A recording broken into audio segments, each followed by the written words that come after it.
The wind moaned through the canyons like a ghost that had lost its way. Snowflakes drifted lazily through the dark, thickening into a silent storm that swallowed the mountains whole. In the middle of it all, a small cabin clung to the side of a ridge, its single window glowing faintly against the night. Inside, the fire snapped and hissed, throwing orange light across rough-hewn logs and a man who looked as much a part of the mountain as the stones outside. Eli Turner sat alone at his table, mending an old leather boot. His hands were scarred and weathered, his beard streaked with gray. He had lived in these woods for 12 years, alone since his wife had passed. The town folks down in Black Creek called him the Mountain Man, and not always kindly. They said he hated company, that he'd once scared off 2 hikers who dared come too close to his cabin. Maybe that part was true. Solitude suited him. People brought noise, lies, and trouble. The woods, at least, were honest. Outside, the storm thickened, beating against the windows.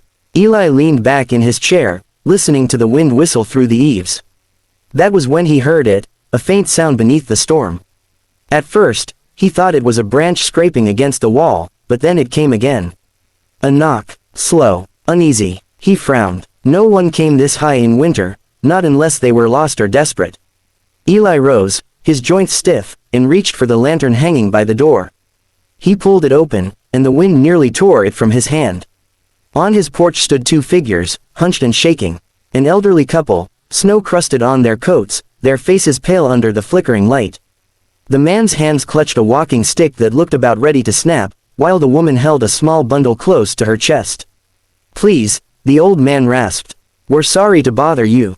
Our car broke down a few miles down the pass. We tried walking, but," he looked at the woman beside him, who was trembling. "We can't go any farther. Can we stay one night? Just until the storm passes?" Eli studied them in silence. He'd learned long ago not to trust too quick. The mountain had its share of strange wanderers, lost hunters, fugitives, folks hiding from something they wouldn't name. Yet there was something in the woman's eyes that caught him. Fear, yes, but not the kind that comes from getting stuck in a snowstorm. It was deeper, like she'd been running for a long time. "Come in," Eli said finally, stepping aside. "Fire's still warm." They hesitated for only a moment before shuffling inside. The warmth hit them hard. The woman sighed with relief as she sank onto the bench near the hearth. Eli closed the door, latched it, and set the lantern on the table. "Much obliged," the old man murmured, pulling off his gloves. His fingers were red and raw. "We didn't think anyone lived this far up." "Most don't," Eli said simply. He poured water into a kettle and set it over the fire. "You folks from town?" "Passing through," the man replied quickly. "Too quickly. Just visiting some family near the ridge. Car gave out right after sunset." Eli didn't press. He'd seen enough lies in his life to know when one was being told. He watched as the woman adjusted the bundle in her arms, careful, protective. The kettle began to whistle. He poured them tea and slid the cups across the table. "Storm's gonna last the night," he said. "You can stay here. There's a spare cot in the corner." The woman looked up at him, her eyes glistening. "Thank you. You don't know how much this means." Eli nodded, though something uneasy stirred in his gut. The man's boots were torn at the soles, like he'd been walking for days. Their coats were old but heavy, not the kind of gear tourists wore.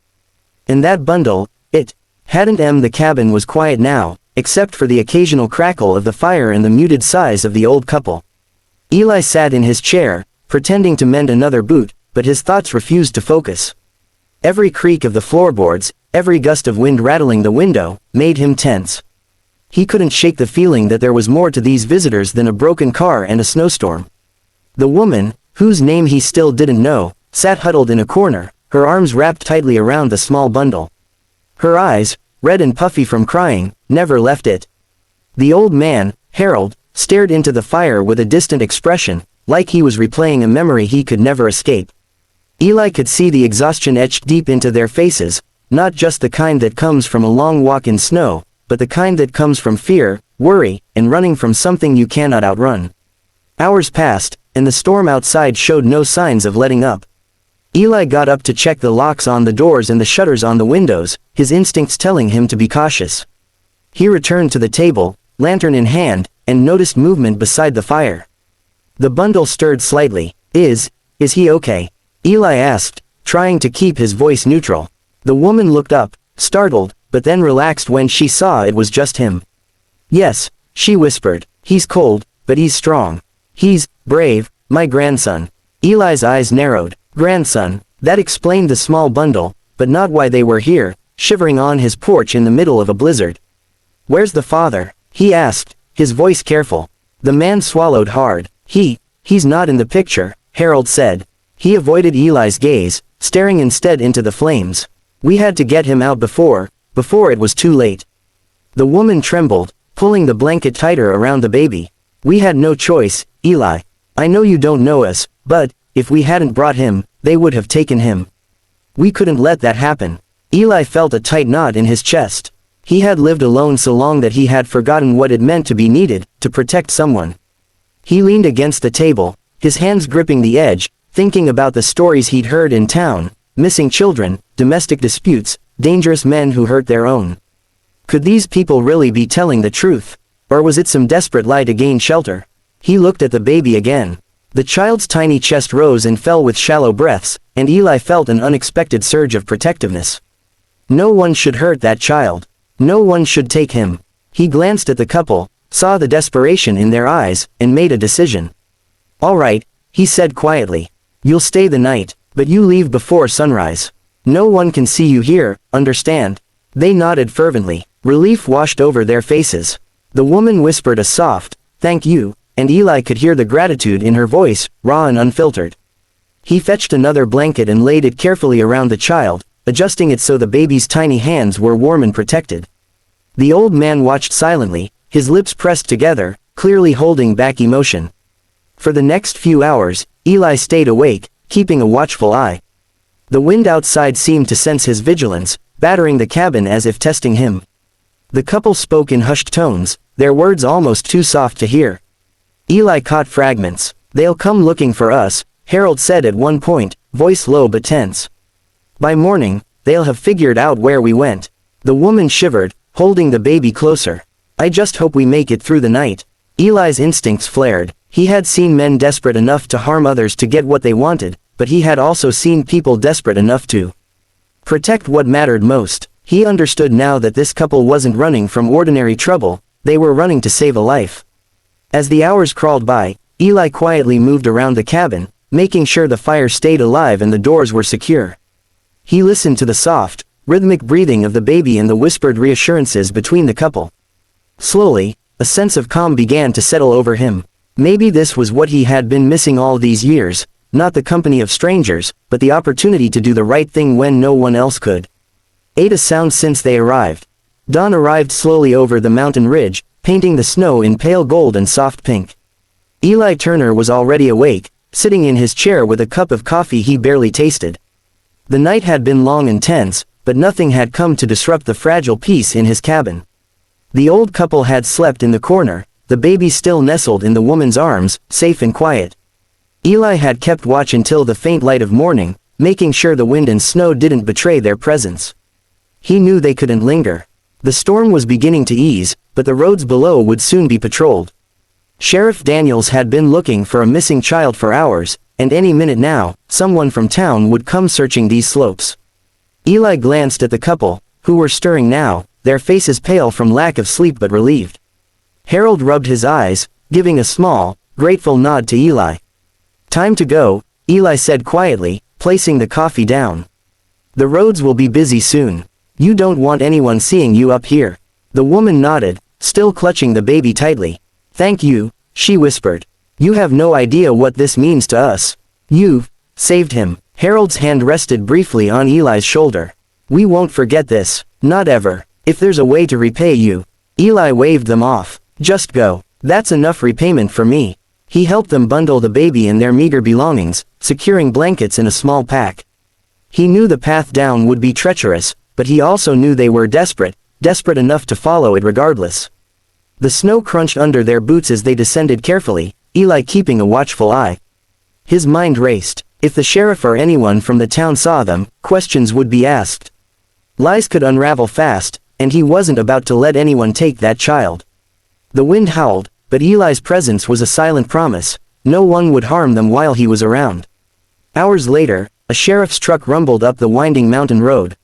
"Sheriff Daniels," A large man with a no-nonsense expression climbed out, his eyes scanning the snow. He had been chasing leads all night, following the trail of the missing child. The townspeople were frantic, rumors spreading faster than wildfire. "Eli," the sheriff called, approaching the cabin with cautious steps. "You seen an old couple come by here? They took a child from town last night." Eli stood at the doorway, leaning on his axe. Snow dusted his shoulders, and his eyes were steady and unreadable.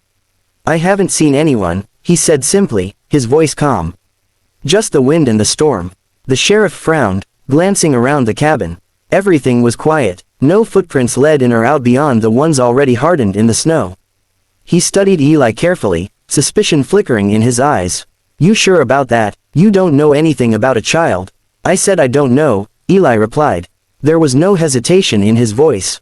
The sheriff hesitated, studied him for a long moment, then shook his head.